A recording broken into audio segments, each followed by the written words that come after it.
एक गांव था, एक बड़े जंगल के पास। ये जगह फुसफुसाहट और परछाइयों वाली थी। गांव वालों को एक खाली बंगले की वजह से बेचैनी हो रही थी। ये बंगला एक पहाड़ी पर बना था, पूरे गांव को देखता हुआ। कभी एक खुशहाल परिवार वहां रहता था, लेकिन एक भयानक त्रासदी हुई। परिवार के सभी सदस्य घर के अंदर मृत पाए गए। गांव वालों का मानना था कि उन्होंने गरीबी के कारण आत्महत्या कर ली थी, लेकिन किसी और चीज की भी चर्चा थी। रात में अजीब आवाजें आती थीं, खाली कमरों से चीखें गूंजती थीं। गांव वाले उस घर से दूर रहे, उनका डर साफ दिखाई दे रहा था। पहाड़ी पर बना बंगला डर का प्रतीक बन गया, एक ऐसी जगह जहां कोई जीवित इंसान जाने की हिम्मत नहीं करता था। राहुल एक युवा रिपोर्टर था, सच्चाई का प्यासा। उसने भूतिया बंगले की कहानियां सुनी थीं। उत्सुक होकर उसने जांच करने का फैसला किया। गांव वालों ने उसे खतरों से आगाह किया, लेकिन राहुल ने नहीं सुना। अपनी नोटबुक और टॉर्च के साथ वह सूरज ढलते ही घर की ओर चल पड़ा। जैसे ही उसने घर में प्रवेश किया, उसकी रीढ़ में एक सिहरन दौड़ गई। हवा भारी हो गई, मानो कुछ बुरा होने वाला हो। वह पेड़ों से गुजरती हवा की आवाज सुन सकता था, मानो कोई रो रहा हो। वह सामने वाले दरवाजे पर पहुंचा, जिसका पेंट छिल रहा था और लकड़ी सड़ रही थी। गहरी सांस लेते हुए उसने दरवाजा धकेला। दरवाजा जोर से चरमराया। आवाज खाली घर में गूंज रही थी।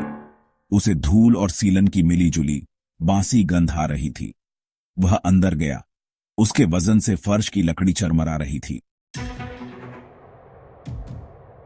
घर अंधेरा था, टूटी खिड़कियों की दरारों से थोड़ी सी रोशनी आ रही थी। उसने अपनी टॉर्च निकाली और चारों ओर रोशनी की। हर कोने में मकड़ी के जाले लटके हुए थे और हर जगह धूल जमी हुई थी। जैसे ही वह घर में आगे बढ़ा, उसे एक आवाज सुनाई दी। यह एक धीमी आवाज थी, जैसे कोई रो रहा हो।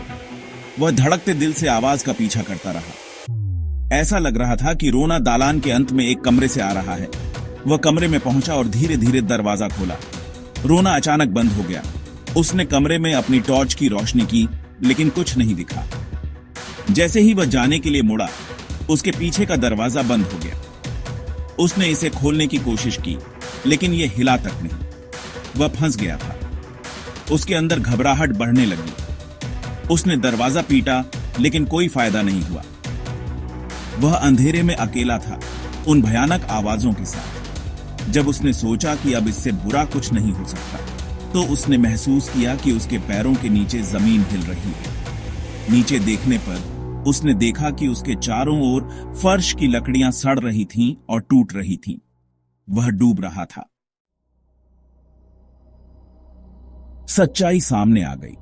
फिर अचानक जैसे शुरू हुआ था, वैसे ही रुक गया। वह अब डूब नहीं रहा था।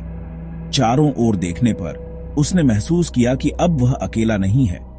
उसके सामने एक परिवार के भूतिया आंकड़े खड़े थे। एक आदमी, एक औरत और एक छोटा बच्चा। उनकी आंखें दुख और न्याय की याचना से भरी थीं। परिवार बोला।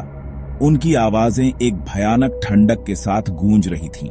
उन्होंने राहुल को अपनी कहानी सुनाई, जो गांव वालों के आत्महत्या के सिद्धांत से बहुत अलग थी। हम सबकी हत्या कर दी गई थी।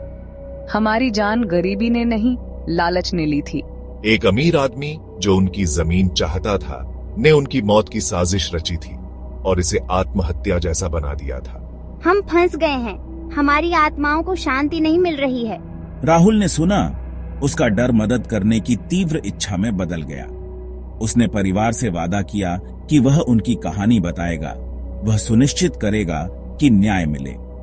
जैसे ही उसने वादा किया, कमरे में एक ठंडी हवा चली और भूतिया आंकड़े टिमटिमाते हुए गायब हो गए। न्याय हुआ।